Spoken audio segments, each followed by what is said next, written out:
এই মামলায় কোনো সুনির্দিষ্ট কোনো অভিযোগ ছিল না এবং রাষ্ট্রপক্ষ এবং প্রসিকিউশনের পক্ষ থেকে 7 দিন রিমান্ড যে চাওয়া হয়েছিল তার ব্যাপারে কোনো যুক্তিযুক্ত কারণ বিজ্ঞ আদালতে পেশ করতে পারে নাই।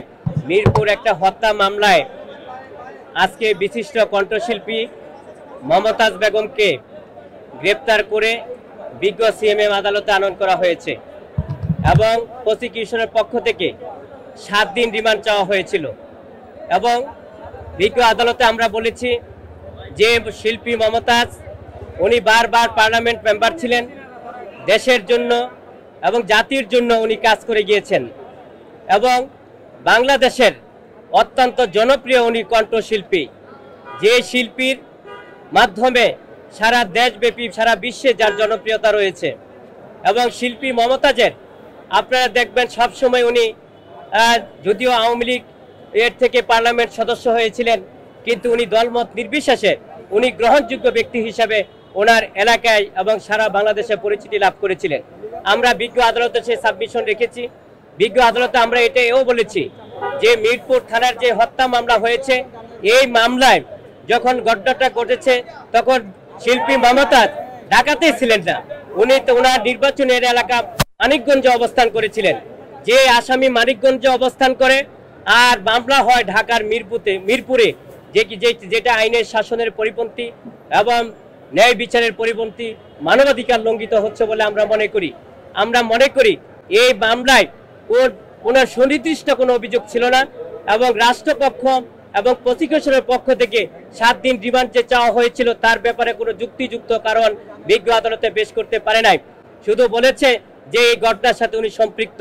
আমরা তদন্ত না হওয়া পর্যন্ত শিল্পী মমতাজের ব্যাপারে এই মামলায় সম্পৃক্ত আছে সেটা বলা যাবে না।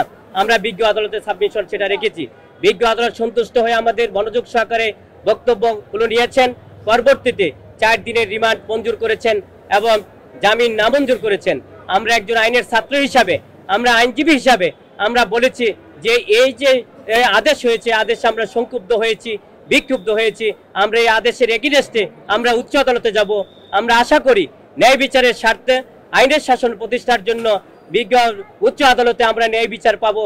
তাহলে আইন এবং আদালতের প্রতি মানুষের আস্থা বাড়বে, আইনের প্রতি শ্রদ্ধাশীল হবে এবং বিজ্ঞ আদালতে আমরা সেই সাবমিশন রেখেছি। আমরা আশা করি উচ্চ আদালতে আমরা ন্যায় বিচার পাবো। আজকে জানেন যে এই শিল্পী মমতাজ শুধু মানুষের যে মনের যে কণ্ঠশিল্পী, মানুষকে গান গেয়ে সারা বাংলাদেশের মানুষকে উজ্জীবিত করেন এবং মানুষের হৃদয়ের যে একটা খোরাক থাকে, স্পন্দন থাকে, সেটা হচ্ছে শিল্পীর মাধ্যমে, গানের মাধ্যমে সেটা পরিবেশ তৈরি হয়ে যায়। শিল্পীদের মনে সবসময় মানুষের মন ভালো থাকে, শিল্পীদের কণ্ঠে মানুষকে উজ্জীবিত করেন এবং শিল্পীরা সবসময় মানুষের কণ্ঠে উজ্জীবিত হয়ে মানুষকে সবসময় সমাজ থেকে, বিপদ থেকে এবং বিপদ রক্ষা করে থাকেন। সেই শিল্পী মমতাজও আজকে দেখেন যুগের পর যুগ উনি কণ্ঠশিল্পী হিসাবে উনি সমাজে প্রতিষ্ঠিত, রাষ্ট্রে প্রতিষ্ঠিত, সংস্কৃতির মধ্যে উনি উজ্জ্বল নক্ষত্র হিসাবে।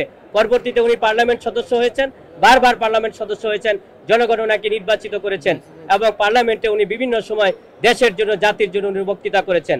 এবং পরিশেষে আমরা এতটুকু বলতে পারি যে আমরাও চাই যদি কোনো অন্যায় অপরাধ হয়ে থাকে সেটা সুষ্ঠু তদন্তের মাধ্যমে বের হয়ে আসুক, কিন্তু শুধু এমপি, মন্ত্রী এবং এই মামলায় আপনারা জানেন 1 নম্বর আসামি করা হয়েছে প্রাক্তন প্রধানমন্ত্রী শেখ হাসিনা সহ মন্ত্রী, উপদেষ্টা, সচিব, তাদেরকে মামলায় সম্পৃক্ত করলে ন্যায় বিচার পাবে না।